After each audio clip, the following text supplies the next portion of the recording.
I found my girlfriend's secret chat with my boss. I walked away in silence. But on my last day, I sent HR the screenshots. He was fired, she was evicted, and I finally found peace. I'm 28. I always believed I was good at reading people. Turns out, I was completely painfully wrong. Hannah, my girlfriend, 26, the woman I lived with and loved for 3 years. And Lawrence, my boss, 40. Someone I looked up to like a mentor, someone I respected. They didn't just betray me. They used me, played me, and laughed about it behind my back. I work as a data analyst for a mid-sized tech firm. It's not flashy, but I loved what I did. For the past year, Lawrence had been dangling a senior analyst promotion in front of me. Always out of reach, just one more quarter away, one more milestone. I worked harder, I stayed later, I skipped weekends. I trusted him. Why wouldn't I? He was the polished kind. Firm handshakes, sharp suits, charming smiles. He told me I was next. I believed him. But lately, things didn't add up. The timeline kept shifting. My projects got reassigned at the last minute. I wasn't paranoid, I was being managed. Not for growth, but for compliance. I started quietly browsing job boards. No big plans, just in case.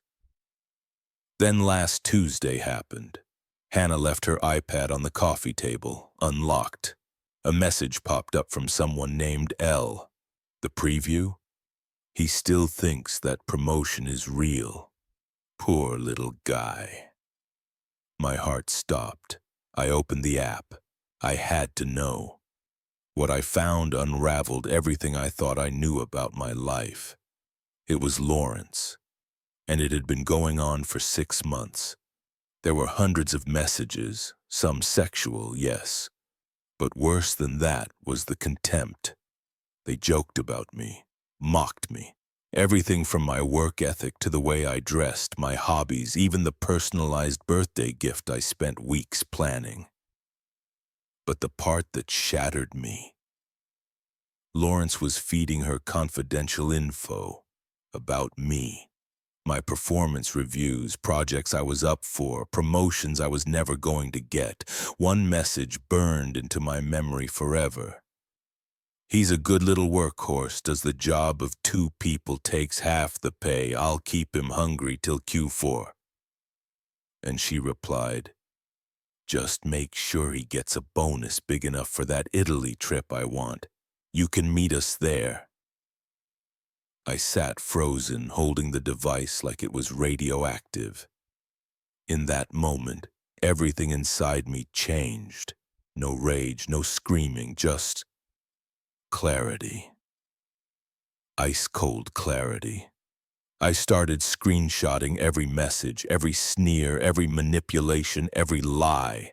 I backed it up in 3 places. I became methodical, surgical. The betrayal wasn't just personal.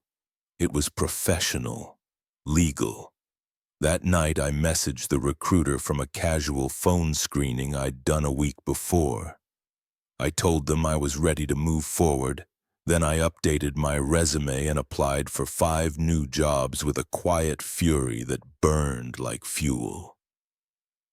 The next morning, I made Hannah coffee, kissed her on the forehead, watched her walk out the door. By the end of the week, I had 2 job offers. One of them, fully remote, 20% salary increase, real title, real respect. I accepted on the spot.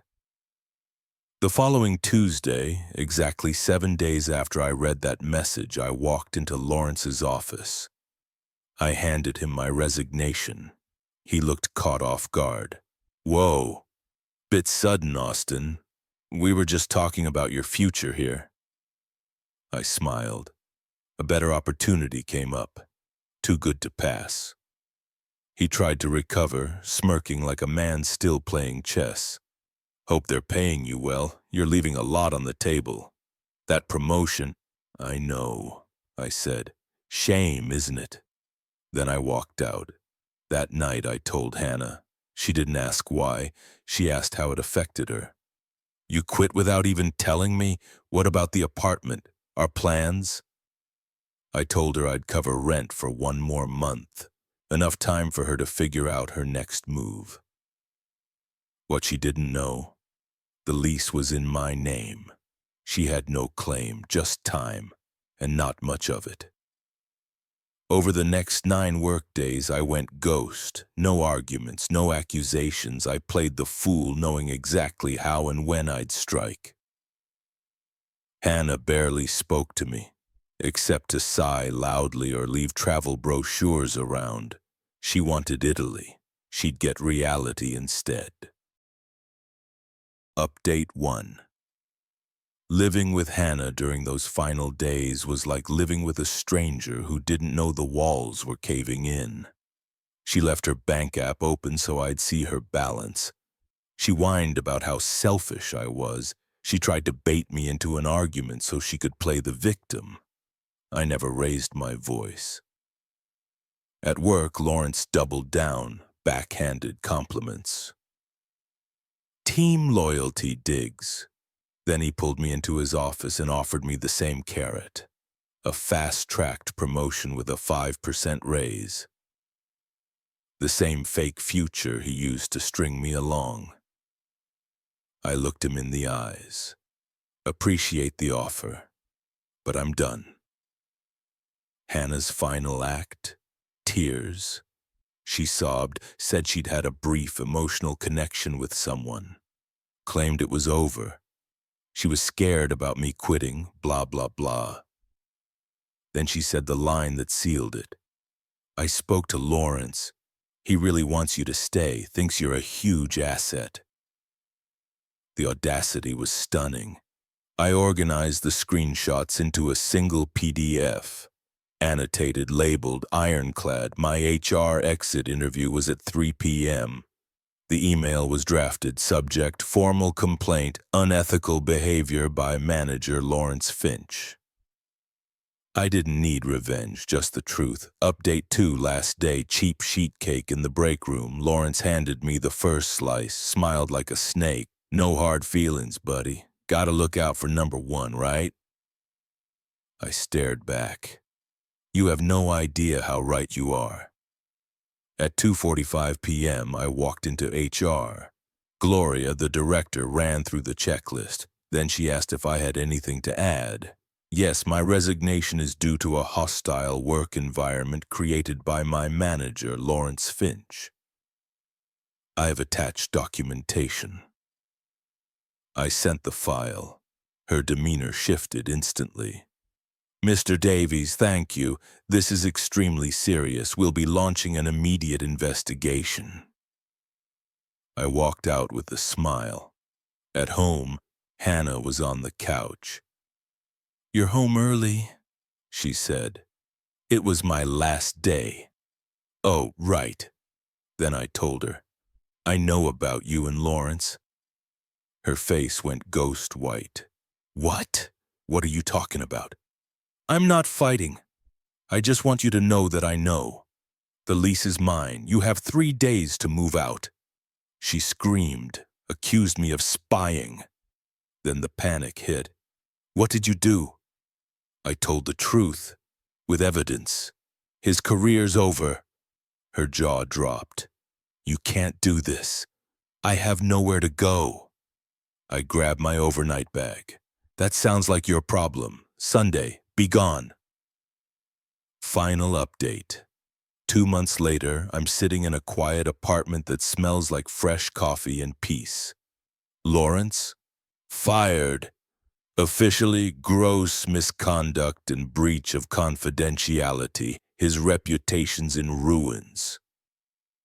Hannah tried to call, text, even sent mutual friends to guilt me. I ignored them all. On Sunday, I brought friends to move my furniture. She looked hollow. Said she called Lawrence. He told her to lose his number. I sold that stupid espresso machine she begged me for, $400. Bought myself the comfiest armchair I could find. She even went to a startup, Innovate, thinking I worked there. Made a scene in the lobby. They told her nobody by my name worked there. Perfect. Last I heard, she's back with her parents, probably still blaming everyone but herself. Me? I've got a better job, better pay, real leadership. I'm rebuilding, slowly. Some nights I mourn the life I thought I had. But I don't miss her. A few weeks ago, I got a message on LinkedIn from Gloria. Thank you again. You helped us fix something deeply wrong. Wishing you the best. That was all I needed. I didn't burn their house down. I just opened the door and let the fire they started finish the job. They built their own guillotine. All I did was hand them the rope and walk away. Stories like this hit harder than any thriller because they're real. And what gets me isn't just the betrayal. It's the calm, the cold clarity. The way he didn't scream, didn't break, he just documented, planned, and walked away. That's strength. That's self-respect, because sometimes the most powerful revenge isn't rage, it's silence. It's truth, watching people unravel under the weight of their own lies. And more than anything, this is a reminder. If something feels off, trust your gut. Loyalty is a gift, not a leash. And peace, real peace, comes when you choose yourself over people who never did. If this story moved you or made your blood boil, hit that like button. Subscribe for more powerful real-life stories and breakdowns like this. And I want to hear your take. What would you have done in his place?